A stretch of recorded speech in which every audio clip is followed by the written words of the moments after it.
Somewhere in the dark silence beneath the ocean's surface, where sunlight collapses into shadow long before reaching the seafloor, something is watching.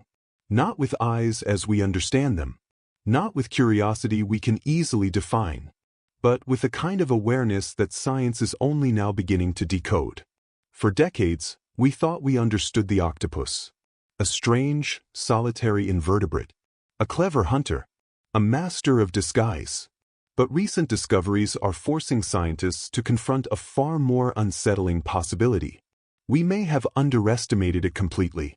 And what we are only now beginning to see challenges everything we thought we knew about intelligence itself. Deep in coral labyrinths, volcanic seabeds, and kelp forests swaying like underwater ghosts, the octopus moves with a fluid intelligence that seems almost alien in design. Every arm, every suction cup, every shift in texture is part of a living system of perception and decision-making that does not resemble any other known creature on Earth. And yet, it is real. It is here. And it is far more complex than we ever imagined. The octopus. A being without bones. Without a protective shell. Without a herd or pack for defense. A solitary thinker in a world that rarely rewards solitude. To survive here, in the pressure and predation of the deep, it has evolved something extraordinary. Not armor. Not speed. But mind. The ocean does not forgive weakness. And yet the octopus thrives in places where almost nothing else dares to linger. Wrecks swallowed by algae.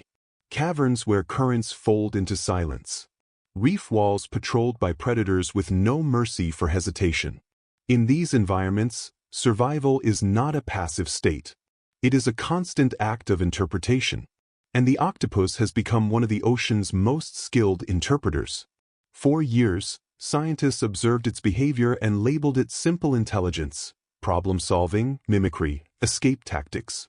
But as underwater observation technology improved, something unexpected began to emerge. The behavior was not just reactive. It was anticipatory. An octopus does not merely respond to danger. It appears to predict it. In controlled marine studies, octopuses have been seen altering their hiding places even before a predator arrives. They choose dens with multiple exits not because they are currently threatened, but because they seem to evaluate future risk. This kind of foresight was once considered exclusive to much larger-brained vertebrates. Now, it is surfacing in an invertebrate with a radically different neural architecture. And that architecture is unlike anything on land. Unlike humans whose neurons are centralized in the brain, the octopus distributes much of its nervous system throughout its body. Nearly 2/3 of its neurons are embedded in its arms. Each limb can taste, touch, explore, and even make decisions semi-independently. It is as if the ocean created a mind that is not confined to the head, but spread across living tentacles that think while they move. In the dim glow of deep-sea cameras, researchers have recorded arms exploring objects even after being severed from the body. Not as reflexes, but as localized processing systems responding to chemical and tactile input. It raises a disturbing question. Where does the octopus truly think? And is there even a single center of consciousness at all? In the wild, this distributed intelligence becomes something even more astonishing. An octopus does not simply hide. It becomes the environment. Its skin contains specialized cells called chromatophores, iridophores, and leucophores, biological structures capable of instant transformation. In less than a second, its body can shift from rocky texture to smooth sand, from bright coral patterns to deep shadow mimicry. But recent studies suggest this is not just camouflage. It is communication. Some researchers believe octopuses use skin patterning as a dynamic language, not only for defense, but for signaling internal states and intentions. A shifting pulse of color may indicate alertness. A ripple of texture may signal curiosity. A sudden darkening may reflect aggression or calculation. If true, then the ocean is not just home to a silent hunter, but to a visual intelligence constantly speaking in a language we are only beginning to notice. One of the most unsettling discoveries came from long-term observation of captive octopuses interacting with puzzle boxes and escape chambers. In several documented cases, Individuals did not simply learn how to escape. They improved their strategies over time. Not by repetition alone, but by variation. They tested multiple approaches, discarded failures, and refined successful techniques. In some experiments, octopuses appeared to watch humans as much as humans watched them, suggesting a level of environmental mapping that goes beyond instinct. And then came something even more unexpected: memory. Octopuses can remember specific humans. Not just shapes or movements, but behavioral patterns. Some have shown signs of recognition, reacting differently to caretakers versus unfamiliar researchers. In a world without social groups or parental teaching, this ability is perplexing.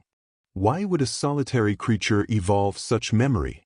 Unless memory is not just for social bonding, but for survival prediction. In the wild, survival is rarely about strength. It is about timing. A fraction of a second deciding whether a shadow means safety or death. The octopus has turned that fraction into an art form. Yet for all its intelligence, much about it remains hidden. Because every time we observe it too closely, it changes its behavior. As if aware of being studied. As if adjusting the performance. In the deep ocean trenches, where light disappears completely, scientists have recorded octopuses behaving in ways that defy simple categorization. They do not always hunt immediately. Sometimes they observe prey for long periods, circling, waiting, recalculating. Patience in a creature we once assumed was purely reactive. And patience, in nature, is often the signature of intelligence we have not yet fully understood. But perhaps the most profound mystery lies not in what the octopus does, but in what it might be capable of becoming. Because in its evolutionary story, we see something unusual. Unlike mammals, which slowly refine their intelligence through social structures and long developmental periods, octopuses evolved rapidly in isolation. Their lineage diverged hundreds of millions of years ago, developing cognitive abilities in parallel to vertebrates. A separate experiment in intelligence. A different solution to the same problem: how to survive in a world that constantly tries to kill you. And yet, this solution has led to something deeply strange. A mind without a colony. A thinker without a teacher. A problem solver without tradition. Just a single creature, emerging from the shadows of the seafloor, rewriting what intelligence can look like. And so, we are only seeing fragments. Because the deeper we look, the more the octopus seems to withdraw into mystery. As if it exists half in our world, and half in something we have not yet learned how to perceive. And in the next phase of this discovery, scientists will begin to uncover something even more unexpected. Behavior that suggests not just intelligence, but individuality. And in the quiet aftermath of that realization, scientists began to notice something even more unsettling. Not all octopuses behave the same. Not even close. Where once researchers assumed a uniform pattern of intelligence, consistent problem-solving, predictable camouflage, standard hunting strategies, long-term observation began to reveal subtle but undeniable differences between individuals. Some octopuses were bold, exploring open water with unusual confidence, venturing far beyond their dens as if curiosity outweighed caution. Others were cautious to the point of hesitation, retreating at the slightest disturbance, favoring intricate hiding structures that suggested long-term planning. And then there were those that seemed playful. They manipulated objects without clear purpose. They released and recaptured shells, pushed debris into currents, and interacted with their environment in ways that served no obvious survival function. For a long time, scientists struggled with this behavior. Because play, in biological terms, is expensive. It consumes energy. It exposes animals to risk. It has no immediate reward. And yet here it was, emerging in a creature we had already labeled as a survival specialist. This forced a difficult question into the scientific conversation. If an octopus plays, what does that say about its mind? In controlled environments, researchers introduced objects designed to test behavioral complexity: floating bottles, submerged puzzles, shifting mazes of transparent barriers. The octopus did not simply solve them. It learned them, and then it remembered them. In repeated trials, Individuals showed faster and more efficient problem-solving over time, but what surprised scientists most was not improvement alone. It was variation. Different octopuses solved identical problems in entirely different ways, suggesting not just intelligence, but cognitive style. A kind of personality emerging from the deep.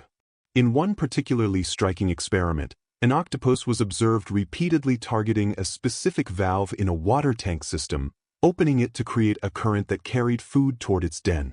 When the system was altered, the octopus did not abandon the strategy. It adapted it. It tested new flow patterns, adjusted its timing, and eventually restored the outcome using an entirely new method. This was not instinct. It was iterative reasoning, a process that, until recently, was thought to require a far more centralized brain. But the octopus continues to defy that assumption at every level. Because beneath its shifting skin and fluid movement lies a nervous system that operates more like a distributed network than a singular command center. Decision-making is decentralized. Sensory input is localized. And yet the result is coherent behavior that appears unified, purposeful, and adaptive. It is as if intelligence itself has been reorganized into a completely different architecture. One that evolved independently in the deep. And still, we are left asking a deeper question. Is this intelligence comparable to ours? Or is it something entirely separate? In the wild, octopuses are not just problem solvers. They are hunters of extraordinary precision. One of the most studied behaviors is their ability to ambush prey using environmental manipulation. Some species gather shells and stones to construct barriers around their dens, effectively creating fortified hunting zones. Others use jet propulsion to flush prey from crevices, coordinating movement and pressure changes in ways that suggest an intuitive understanding of fluid dynamics. And then there is deception. Perhaps one of the most remarkable traits observed in octopuses is their capacity for mimicry and misdirection. They do not only camouflage themselves against rocks and coral, they can impersonate other species entirely. Certain octopuses have been documented reshaping their bodies and altering their movement patterns to resemble more dangerous marine animals, deterring predators without direct confrontation. This is not passive disguise. It is active performance. A calculated rewriting of identity in real time. And it raises a profound implication. If a creature can choose how it is perceived, does it possess a sense of self? In deeper reef systems, where predator density is high and competition for shelter is relentless, octopuses engage in a constant negotiation with their environment. Every surface becomes a decision. Every shadow becomes a possibility. Every movement is evaluated against survival probability in real time.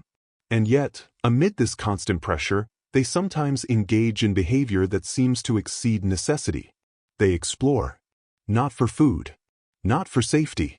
But for variation. For novelty. For reasons we are still trying to understand.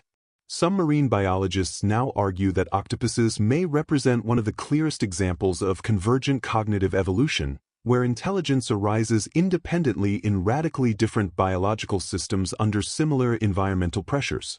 But the octopus pushes this idea further, because it does not just resemble intelligence. It redefines its structure entirely. Without bones, without a fixed form, its body becomes a constantly reconfigurable interface between mind and environment. A living negotiation between perception and action. And yet, despite decades of study, vast regions of its behavior remain hidden from human understanding. In the deep sea, octopuses are notoriously difficult to observe over long periods. They retreat into dens, shift habitats, and alter routines when disturbed. Even advanced underwater imaging struggles to capture their full behavioral range, which means much of what we know may be fragments of a far larger cognitive picture. And that uncertainty has led scientists into increasingly provocative territory.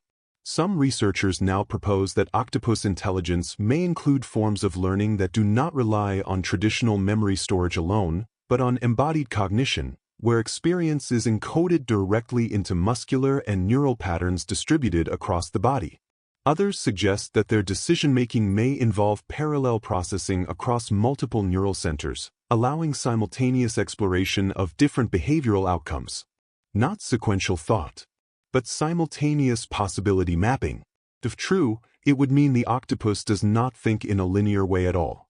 It thinks in branches, in probabilities, in shifting pathways of action that converge only at the moment of decision. But even these theories fail to fully capture what is being observed in the field, because every answer seems to generate new questions. Why do octopuses display such rapid individual variation? Why do they engage in apparent play? Why do they sometimes interact with objects in ways that serve no survival function? And perhaps most importantly, what does intelligence mean in a creature that evolved so far from our own lineage?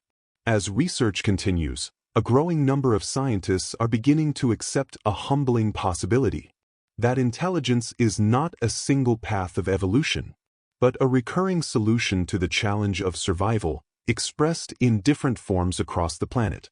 And the octopus may be one of its most alien expressions. A mind shaped by water instead of air, by pressure instead of gravity, by silence instead of sound.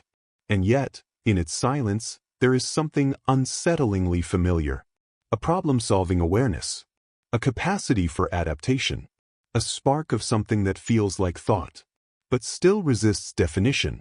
And even now, in laboratories and deep-sea observatories around the world, researchers continue to watch, record, and speculate. Because every time we believe we understand the octopus, it reveals something new, something unexpected, something that forces us to reconsider not just its intelligence, but our own. And somewhere beneath the waves, in the endless blue twilight of the ocean, the octopus continues its quiet existence, watching, adapting, learning, in ways we are only beginning to comprehend. And perhaps the greatest mystery of all is not how intelligent the octopus actually is, but how long it has been intelligent in ways we were never able